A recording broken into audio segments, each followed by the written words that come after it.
what's up mga kadandadong? Today guys, magluto tayo ng yung ulam ko ngayon shrimp. Binili ko doon sa may ayan, yung shrimp.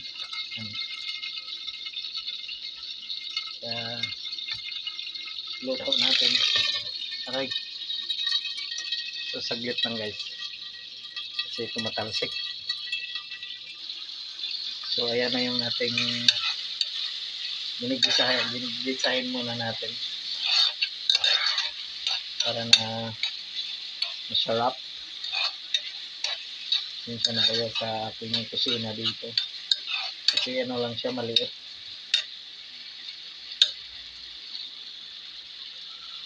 Diba? Wala tayong ganyan sa so makita yung butiti ko dyan. So yan, ilagay na natin. Ayan. So masarap na naman ito. Ayan.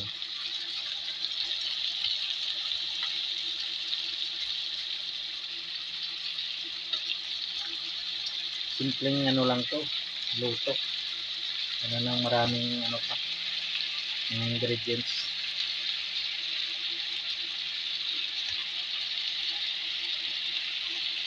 Diba? Tikman muna natin.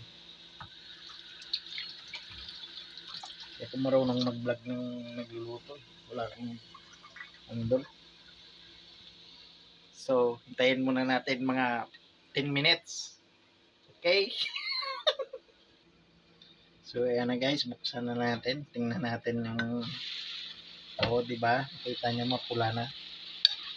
Mapula na. So, iyan muna natin. Ihalo-halo. Para maghalo yung yung sibuyas at saka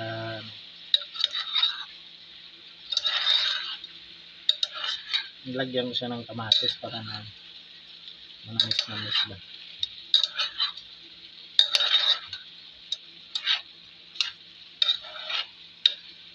Diba?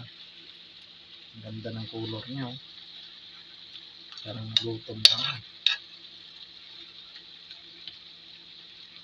So meron tayo ditong 7-up. Ayan. Kalagay na. So yun yung tubig natin. Para bilis tayo makakain. Wala na marami pang mga ingredients na nilalagay. Ahos lang. Bombay. Saka yung tawag dito? Kamatis. Sure, masarap to kasi malalaki. So binili ko siya ng $4. So nasa 200 pesos. $4, tama ba? Nasa 400 pesos. Siya guys, kalahating kilo.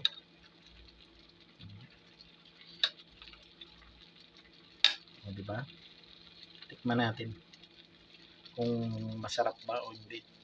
Pag hindi masarap, ipakain ko sa pusa. Nako. Perfect. Perfect ang ating shrimp. Palag-patterns na luto. Tingnan nyo naman, nagugutom na. Nagutom na. Oo. Nagutom na. So, hintayin na lang natin na maluto. Buksan muna natin para na. Yan kasi yung ko dito, yung room. Yan yung aking mga gamit sa pagbablog. Yan, maraming nakatambay-tambay yan. Yan, ginagamit ko to pang play sa mga nag-resback ng mga nagko-comment sa aking mga video. So ito yung ginagamit ko pang play sa inyo. Yan, steady lang dyan siya. So ito naman yung aking ginagamit pang vlog. Yan. Dalawa yan. At saka ito yung isa. Ito pang support to sa mga nagla-live. At saka ito yung isa ko pa rin ginagamit na. Yan lang pala. Pinahanap ko yung isa. Ito pala yung isang ginagamit ko. Sorry. So, luto na siguro ito guys. Kasi hindi naman maganda pag nilaga siya. So, yan ang natin. Yan. Sarap ng amoy niya.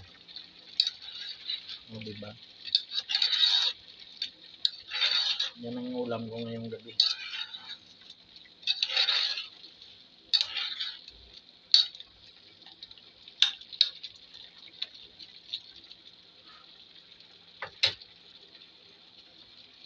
Shrimp ang ulam ko ngayong gabi. So, electric yung aking lutuan. Hindi ako na yan hugasan. Ito, panghugasan yan. Yan.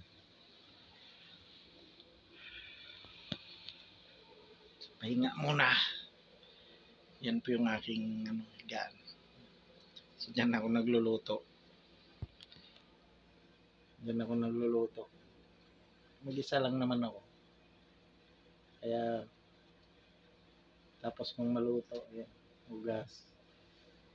Yung CR ko doon nandun sa loob. Ito yung aking higaan.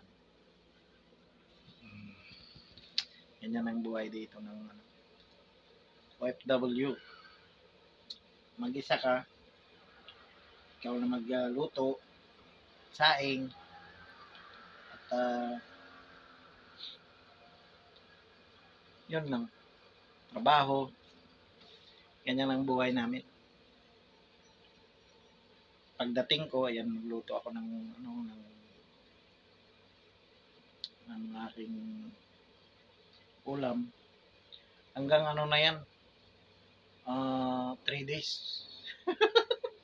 3 days. Ganyan ako ngayon magtawa kasi alam nyo, pabunot ako ng ngipin. Masakit yung sibuyas sa mata. Nagpabunot ako ng ngipin kaya yung tawa ko ngayon ganyan na lang. Yun. Hindi na puro na smile na labas lahat. Dati lumalabas pa yung ngipin ko pero ngayon pag tumawa ko ganyan lang. Kasi pag makita.